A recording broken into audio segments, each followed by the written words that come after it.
მოგესალმებით ძვირფასო ტელემაყურებლები. დღევანდელი ჩვენი გადაცემა ეძღვნება ერთ-ერთ ქართულ კომპოზიტორს. ჩვენ ლიცეუმის მოსწავლეებმა შოთიკომ ვატონმა ნიკამ და ელენემ გადავწყვიტეთ ვიმოგზაუროთ თბილისის ქუჩებში და მოვაგროვოთ ამ პიროვნებაზე ინფორმაცია. ნუ იქნები ზედმეტად კრიტიკული, რადგან ჩვენი გუნდის პირველი გადაცემაა.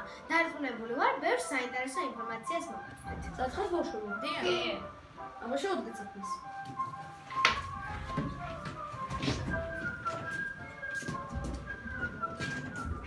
Uite, tu n'es pas en train de t'afficher. Et si tu n'es pas en train de t'afficher?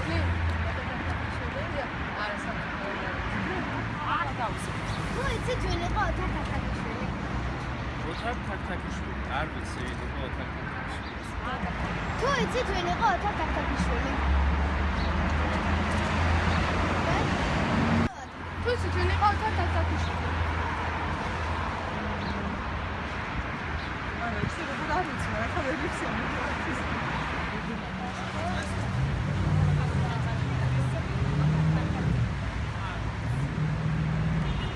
Ჩვენია დაასახელა ოთარ თახტაკიშვილის ერთ-ერთი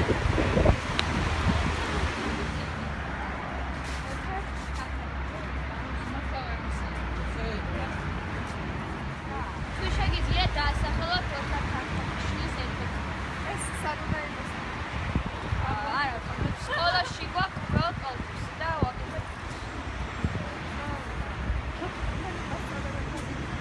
როგორ? ოთარ თახტაკიშვილი. არა. Uite, tu n'es pas en train de t'afficher. ეს ნაცეკადი ვიგვიწია თეთრს. სამწუხაროდ ჩვენ მოსახლეობამ არ იცოდათ ვინ იყო ოთარ თახტაკიშვილი.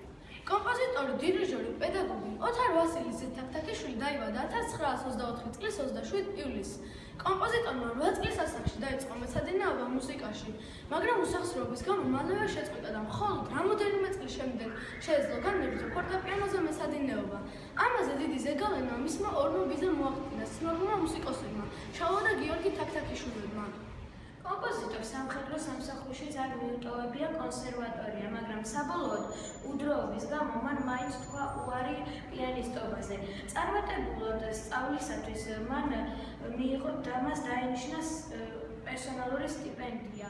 კომპოზიტორისათვის განსაკუთრებულად წარმატებული აღმოჩნდა 1946 წელი, რადგან მან მიიღო საქართველოს სახელმწიფო ჰიმნის შესარჩევ კონკურსში მონაწილეობა და გაიმარჯვა კიდეც. 22 წლის ყმაწვილი გახდა საქართველოს სახელმწიფო ჰიმნის ავტორი. მოდით ჩამოთვალოთ ოთარ თახტაკიშვილის ნაწარმოებები. მაგალითად, მინდია ვაჟა-ფშაველას მიხედვით, სამი ნოველა, სამი სიცოცხლე, ასევე მთარის მოტაცება, მუსუსი და მწირი. ეს ოპერები, მოდით სხვა მისი ნაწარმოებებიც დავასახელოთ. 4 საფორტეპიანო კონცერტი, ვოკალური ციკლები ვაჟა-ფშაველასა და გალაქტიონ ტაბიძის ლექსებზე. სავიოლინო და ჩელოს კონცერტები, ორატორიები, ცოცხალი კერა, რუსთაველის ნაკვალებზე, ნიკოლოზ ბარათაშვილის საერო ჰიმნები. კანტატა, გურული სიმღერები, სატრფიალო, მუსიკა დრამატული სპექტაკლებისათვის. მისი სიმფონიური მინიატურები, ელეგია და საჭიდაო, სიმფონიური პოემა სამყარო. მართლაც ოთარ თახტაკიშვილი თითქმის ყველა ჟანრში მოღვაწეობდა და საკმაოდ დიდი შემოქმედება დაგვიტოვა. კომპოზიტორი აქტიურად მუშაობდა სხვადასხვა დიდი საგუნდო კოლექტივის დირიჟორად. იყო საქართველოს საგუნდო კაპელის დირიჟორი. ხელმძღვანელობდა თბილისის კონსერვატორიის სტუდენტთა გაერთიანებულ გუნდს. იგი ჯერ დოცენტი, შემდეგ კი პროფესორი გახდა. აირჩიეს კომპოზიტორთა კავშირის მდივნად. მოგვიანებით კი რექტორად დაინიშნა. გახდა უამრავი ჯილდოს მფლობელი.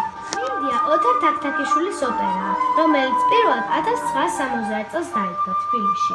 მოგვიანებით მინდია გასცდა ჯერ საქართველოს, შემდეგ კი საბჭოთა კავშირის საზღვრებს.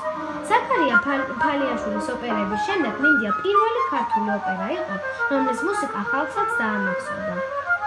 მინდიას მზიას ჩარხია ზარიების დამღერება არც ისე რთული აღმოჩნდა. ოთარ თახტაკიშვილმა თავისი კრიტიკული შეხედულებების ღია დაფიქსირების გამო მალე მოწინააღმდეგეები გაიჩინა.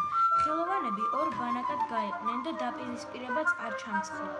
საბოლოოდ კი ეს დაპირისპირება თახტაკიშვილის მოწინააღმდეგეთა გამარჯვებით დასრულდა. 1984 წლის იანვარში ოთარ თაქთაქიშვილი კულტურის მინისტრის პოსტიდან გადააყენეს. 1980 წელს ოთარ თაქთაქიშვილმა ორი ინფარქტი გადაიტანა. 1999 წლის 21 თებერვალს კი ორი მრისხანი ავადმყოფობის, კიბოსა და გულის ინფარქტის ერთდროული შეტევით 64 წლის ასაკში გარდაიცვალა. იგი დიდუბის მწერალთა და საზოგადო მოღვაწეთა პანთეონში დაკრძალეს.